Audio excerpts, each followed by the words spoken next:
What is a creeker? I don't know. Let's start.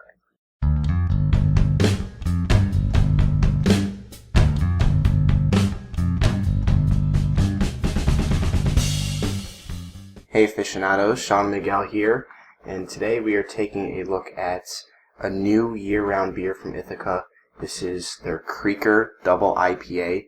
Now, this isn't the first time they've released this beer. I believe it was available in a box of hops is what they called it. It was like a mixed pack of hoppy beers that they came out with, but it's now officially available in its own 4-packs. I love their Flower Power IPA, so I'm really excited for this one. Yeah, and this is kind of a special beer here. I actually bought this from the brewery itself.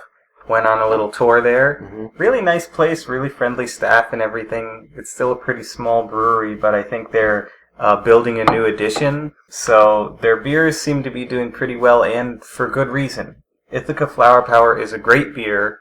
I hope this one turns out just as good, if not better. It's 9% ABV, and again, it's a double IPA. So, and by the way, bottled about 10 days ago. Very fresh stuff.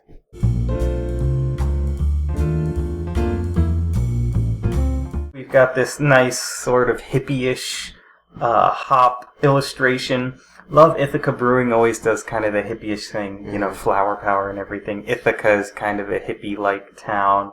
But I really love the simple color palette, the blues interacting with the greens. Also the name Creeker. I don't know why it's called Creeker, but it's a funny little name. It kind of sticks. I like it. Yeah, I like the color palette. It's very calming. And just a very simplistic, cartoony, retro-ish label. Very cool. Also, bottled on date, very clearly marked, so gotta give them props for that.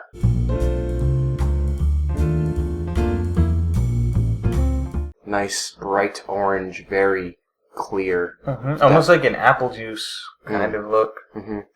Poured a little bit of a white head, but dissipated very quickly.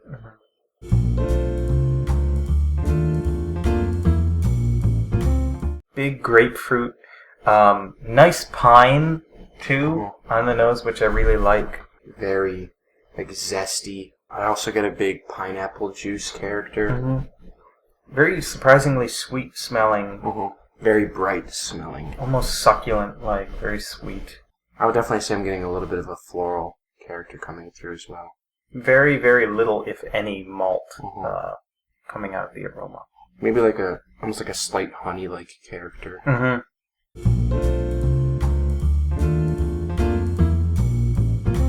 Cheers. Cheers. Very smooth and easy drinking. We just got done saying that I was getting a honey character on the nose. It's coming through in the flavor as well. Oh yeah, definitely. And that grapefruit, it's great. It's got the nice zest, but it's also sweet. I wouldn't say it's as tropical as I was getting on the aroma. I don't get too much of that pineapple character. Maybe like hints of peach. I know it's not tropical, but very piney. Especially towards the back end. Yes. The resins really pick up.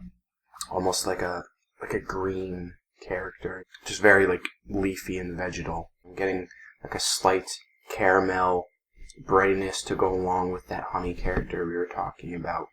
But it's definitely not a heavy malt. It's very clean tasting. Very fresh and very clean. At 9% ABV. Drinks a lot lighter than that, I think. It's not really heavy on the palate at all. You don't get any of the alcohol coming through. Maybe hints of orange in there. Yeah. Like a bitter orange pith. Lots of those pithy citrus characteristics lingering on the tongue. Like ruby grapefruit coming through. Again, very citrusy and piney.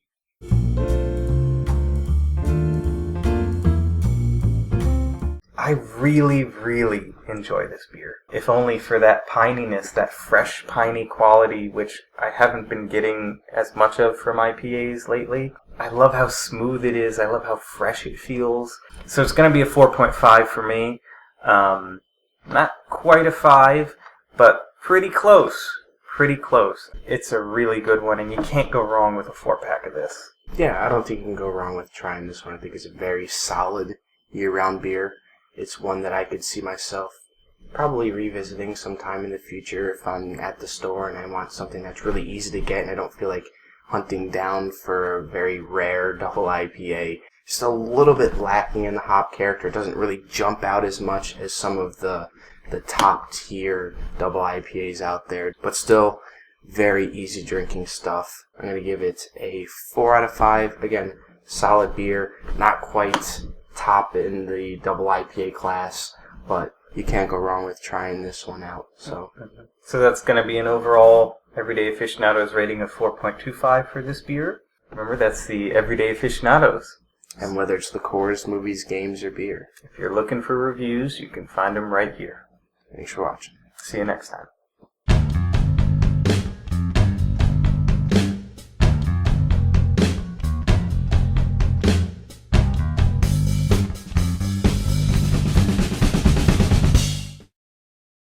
Cheers.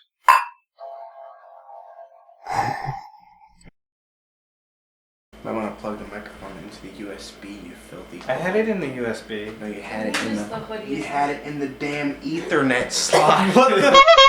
How did it even get in there? Talking about forcing it into a hole. I didn't even force it in. It went in easy. No, you must have a loose Ethernet port. Something tells me this isn't the first time you've accidentally put your USB in the wrong slot.